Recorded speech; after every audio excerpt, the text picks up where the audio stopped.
안녕하세요. 레버리지 랜드에 오신 것을 환영합니다. 2023년 5월 3일 수요일 오늘의 증시 날씨. 우중충한 하늘에 결국 쏟아붓기 시작한 굵은 빗방울. 금융 리스크 재부각에 화들짝 놀란 시장. 이제는 오늘 밤 FOMC 회의에 전 세계에 이목이 쏠린다. 위태위태하던 미국 증시가 은행 위기 확산 악재에 결국 무너져 내리고 말았다.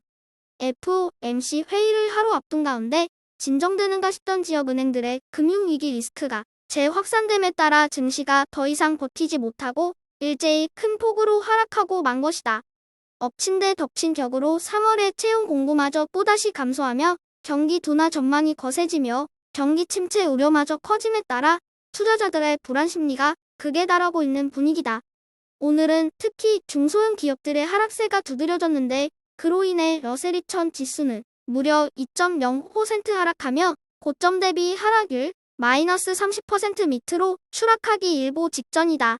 반면에 S&P 500과 나스닥 QQQ는 기업들의 양호한 1분기 실적 발표와 하반기 금리 인하에 대한 기대감 속에 비교적 안정적으로 버텨주고 있는 모습이다. 올 한해 시장의 방향성은 결국 연준의 금리 정책이 결정할 것으로 보이는 가운데 이제는 오늘 밤 코앞으로 다가온 FOMC 회의에서 연설이 예정되어 있는 연준 의장 파월의 입에 온 세계의 시선이 집중되어 있다. 다음은 오늘의 주요 증시 전망 소식이다. 먼저 최근 AI에 대한 관심이 뜨거운 가운데 세계경제포럼은 AI 개발로 인해 향후 5년간 약 25%의 일자리가 감소하게 될 것으로 전망했다. 두 번째 소식으로 연준 의원들의 발언이 금지되는 블랙아웃 기간이 지속되고 있는 가운데 오늘은 그들을 대신해 전 보스턴 패드 총재인 에릭 로즌그렌이 한마디 했다.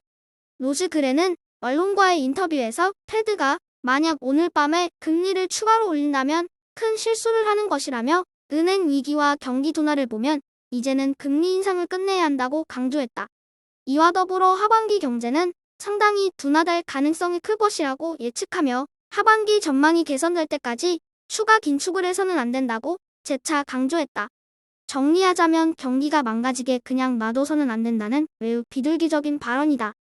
마지막으로 WCEG의 거시국장 마이클 마도위츠는 수개월간 올려놓은 금리 정책에 현재 패드는 1년 전보다 훨씬 안전한 위치에 있다며 패드가 선택할 수 있는 패가 많다는 점을 눈여겨봐 눈길을 끌었다.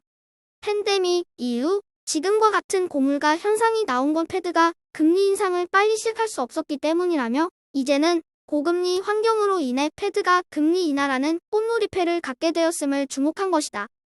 3배수 레버리지 ETF가 미국의 장기 국채 ETF, TMF를 제외하고 전 종목 하락하며 와장창 박살났다.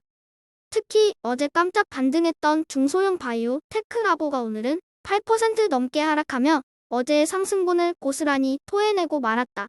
JP모건의 CEO인 제러미 다이언이 퍼스트 리퍼블릭 은행 인수 후 호기롭게 언론과 인터뷰하고 있다. 여러분, 안심하십시오. 이제 은행 위기는 끝이 났습니다. 화면 저편으로 김이 모락모락 나기 시작하며 다른 중소형 은행들이 불타오르기 시작하고 있다. 사람은 항상 말을 조심해야 하고 꺼진 불도 다시 봐야 한다는 교훈을 단 하루 만에 일깨워준 제러미 다이언 CEO. 이번 위기도 과연 신속하게 진화될 수 있을까? 이제는 미국 정부와 연준이 나서야 할 차례이다.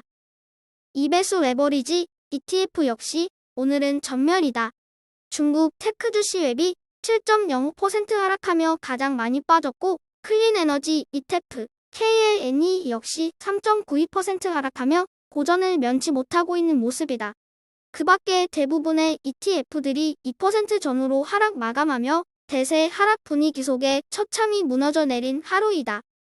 3배수를 역으로 추종하는 고버스 ETF가 모처럼 한박 웃음을 터뜨렸다. 은행 위기가 완전히 끝났다는 제러미 다이언 CEO의 입방아에 망연자실했던 고버스. 단 하루 만에 대반전이 일어난 것이다. 세상에 평화가 온 줄 알고 머리를 쭉 내밀었던 바이오테크 라보 두더지는 망치로 크게 얻어맞으며 또다시 깨갱하며 내려앉았다. 이를 옆에서 지켜보던 중국 꼬마도 바짝 쫄아서 기어내려갔다. 극적으로 분위기 반전에 성공한 고버스.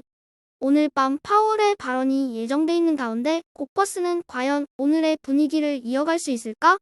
한치 앞을 내다볼 수 없는 증시 분위기 속에 파월이 과연 무슨 말을 할지 kok버스 투자자들은 기대 반 우려 반으로 그의 발언을 기다린다. 다음은 불즈 ETN 내 15개 개별 종목 소식이다.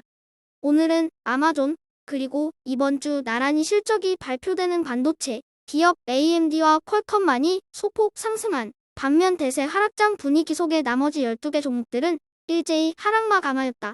불즈 ETN은 이제 힘겹게 고수하던 40달러 선이 무너지며 오늘 밤 FOMC 결과에 따라 재반등 여부가 결정될 것으로 예상된다.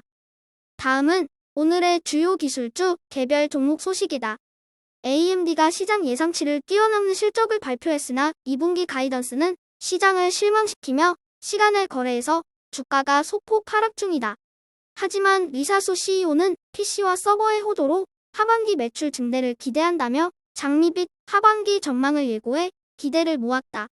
우버도 실적을 발표했는데 EPS 매출 모두 시장 예상치를 뛰어넘으며 주가가 10% 가까이 치솟고 있는 중이다. 다라 코스로샤이 CEO는 배달 주문이 둔화되는 조짐이 안 보인다며 우버의 연내 흑자 전환을 자신했다. 마지막으로 테슬라는 미국, 일본, 한국, 그리고 캐나다에서 모델 3와 모델 Y 가격을 인상한다고 발표했다. 오늘의 소개 종목은 히토류 관련 기업인 아메리칸 리소스이다. 미국 내에서 히토류 채굴과 관련된 독보적 1등 기업은 MP 머티리얼즈이다. 아메리칸 리소스 역시 미국의 광물 채굴 기업으로 히토류와 관련된 기업인 것은 맞는데 그 방법이 좀 독특하다.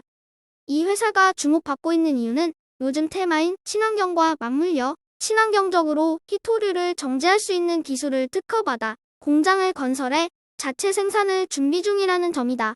아메리칸 리소스의 특징을 간단히 정리하자면 이렇다. 주 사업은 매트석탄 원자재 채굴이고 히토류 공장을 구축하고 운영 중이라는 점, 그리고 친환경 ESG 기업이라는 점이다. 히토류는 4차 산업혁명 시대에 없어서는 안 될 매우 중요한 광물이다. 최근 미중 무역 전쟁이 심화됨에 따라 미국 내에서의 히토류 채굴 사업에 대한 투자도 점차 가속화되고 있는 분위기이기에 이 회사의 장기적인 미래는 매우 밝다고 생각한다. 하지만 아직까지는 제대로 이익을 내지 못하고 있는 기업이라는 점을 감안하여 투자에 있어서는 주의가 필요하기에 최종적인 판단은 각자에 맡기겠다. 히토류 관련 미국의 히든카드 기업인 아메리칸 리소스를 오늘의 템버거 후보 종목으로 조심스럽게 추천해본다. 주식시장이 폭락할까봐 불안 초조하신가? 공포에 매수하라는 말이 괜히 나온 게 아니다. 당장은 세상 무너질 것 같아도 위기는 결국 다 지나가게 되어 있다. 기우리는 매번 지나고 나서야 그때가 기회였다는 걸 깨닫게 된다. 억하시라. 이 또한 다 지나가리라. 더 오를 것 같으면 팔 때이고 더 내릴 것 같으면 그때가 살 때이다. 지금 분위기는 어떤가? 더 오를 것 같은가? 아니면 더 내릴 것 같은가? 판단은 여러분에게 몫이다. 오늘의 영상이 여러분의 투자 생활에 작은 보탬이나마 되었기를 바라며 레버리지 랜드는 항상 여러분과 함께 하겠습니다. 감사합니다. 행복한 하루 되세요.